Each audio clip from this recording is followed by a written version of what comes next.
जी, मैं civil services की तैयारी के लिए ऐसे बचपन से मेरी ख़्वाहिश थी कि मैं इसकी तरफ जाऊँ। मेरा शुरू से मतलब सामाजिक की तरफ मेरा झुकाव मुद्दे पर ज़्यादा रहता था और ग्रेजुएशन के बाद मुझे इत्तेफ़ाक से ऐसा मौका मिला कि मुझे लगा कि ये सही समय है, शादी के 3 साल बाद मुझे लगा कि मुझे तैयारी करना चाहिए और मैंने घर पे ही रह के सारी तैयारी की क्योंकि मुझे कुछ करना था समाज के लिए। जब मैं सुबह में अक्सर मैं जल्दी उठ जाया करती थी 6 बजे और 6 बजे के बाद 2 घंटा मैं खुद के सेल्फ स्टडी करके 8 से 12 बजे तक मैं घर के काम करती थी। उसके बाद क्योंकि मेरे इन-लॉ में मेरी सास नहीं है तो मुझे उनकी भी ज़िम्मेदारी उठानी पड़ती थी अपने छोटे देवरों के लिए। तो उनका खाना-वाना लगा कर के फिर 2 बजे मैं पूरी तरह से फ्री होती थी। फिर मैं 3 बजे से अपनी पढ़ाई शाम के 6 बजे तक करती थी और फिर 6 बजे के बाद फिर मैं खाना बना कर के फिर 9 बजे से लेकर 11 बजे तक पढ़ाई करती थी। लगभग 6 घंटा रोज़ाना का एक मेरा रूटीन हो चुका था। जब शुरुआत मैंने की तो मैंने सबसे पहले यूट्यूब का हेल्प लिया कि पढ़ाई कैसे शुरू करनी है, उसका सिलेबस को कैसे कवर करना है। फिर मैंने किताब की तरफ ज़्यादा तवज्जो दिया क्योंकि किताबें जो होती हैं वो लॉन्ग टर्म आपको याद रहती है। यूट्यूब से बहुत तरह-तरह के ज़्यादा मटेरियल हो जाते हैं।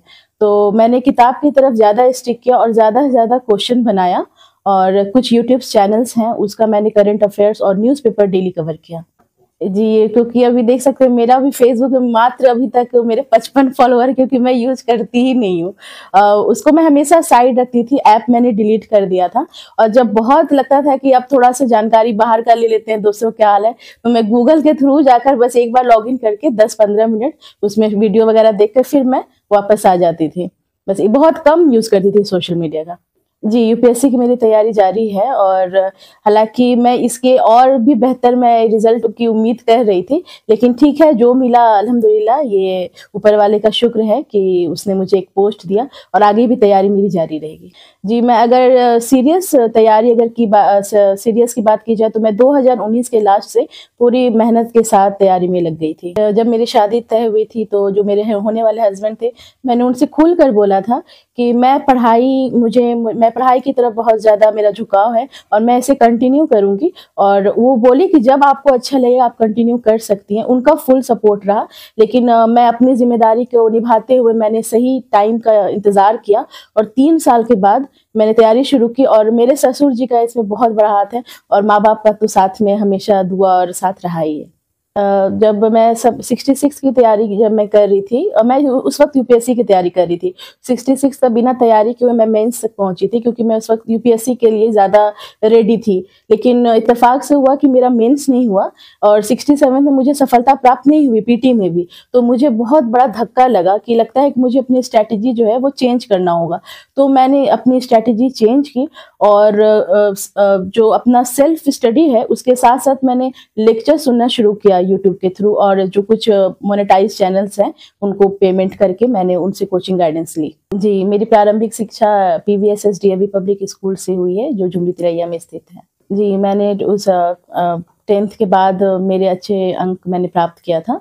उसके बाद मैंने रांची के जेवीएम शामली से 10+2 किया, जिसमें मैंने मैथमेटिक्स और फिज़िक्स लिया था और कुछ हेल्थ इश्यूज़ मेरे आ गए थे, उसकी वजह से मुझे वापस घर पर आकर यहीं JJ college Vinoba Bhave university के थ्रू मैंने बीसीए किया। उसके बाद मैंने अपनी कुछ न कुछ तैयारी मैं करती रही। रोल मॉडल तो वैसे मेरे बहुत सारे शिक्षकगण हैं जो इस राह पर मुझे बताए कि एक सिविल सर्विस की क्या इज़्ज़त होती है। बचपन से मुझे एक सिविल सर्वेंट बनने की राह की तरफ मुझे दिखाया गया कि उनकी समाज में एक प्रतिष्ठा होती है और मैं अपने एक स्कूल की टीचर हैं जो जिसकी तरफ मेरा बहुत झुकाव था, वो निशा भारद्वाज मैम है और भी बहुत मैम है जैसे मौसमी मलिक, एनपी वर्मा सर थे मेरे वक़्त, तो उनका बहुत सपोर्ट था। कुछ इंग्लिश के टीचर थे, साहू सर, सतीश सर, तो इन्होंने बहुत मेरा सपोर्ट किया था। मैं यही कहना चाहूँगी कि जहाँ चाह है वहाँ राह है, क्योंकि एक्चुअली जब मैं दुलमाहा विलेज में जब रह रही थी, तो मेरे पास भी कुछ संसाधन की कमी हो गई थी, तो मैंने ये कर लिया था कि मैंने कपड़े अपने खरीदने थोड़े कम कर दिए थे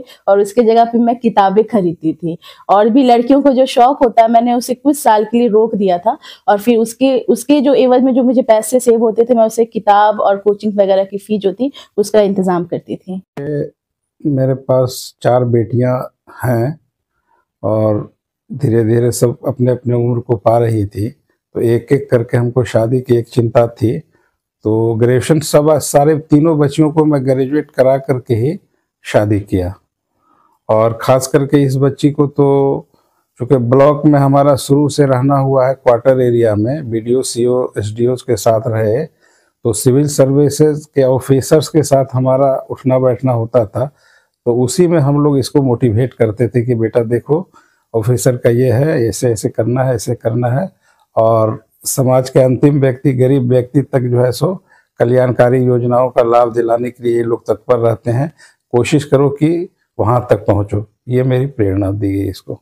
हम तो उसके बारे में यही मेरा सजेशन होगा कि लड़का हो या लड़की हो, सबसे पहले उसको शिक्षा, बेहतर शिक्षा दी जाए, और बेहतर शिक्षा देने के बाद उसको आगे के रास्ते के लिए तैयार किया जाए। उसको घर बैठाना नहीं और कम उम्र में उसकी शादी नहीं करनी है।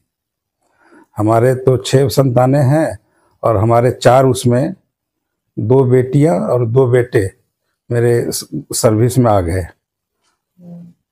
एक बच्ची है, वो 10 में इस बार है, उसके बाद फिर आगे का राह देखा जाएगा। पढ़ाने पर हम लोगों का खास फोकस है। शुरू से हम लोग उस माहौल में रहे, और ग्रामीण क्षेत्र से मैं भी आया हूँ। हम लोगों के भी माहौल में कोई वैसे लोग नहीं थे, लेकिन हम इन लोगों को मोटिवेट करके और खुद बैठ करके, बच्ची जब ये लोग थी तो खुद बैठ करके चटाई पर बैठ के क्वार्टर में मैं पढ़ाता था। शाम को लालटेन और ढिबरी से, वो युग था कि लालटेन और लैंप से पढ़ाया करता था इन लोगों को, बिजली की व्यवस्था नहीं होती थी।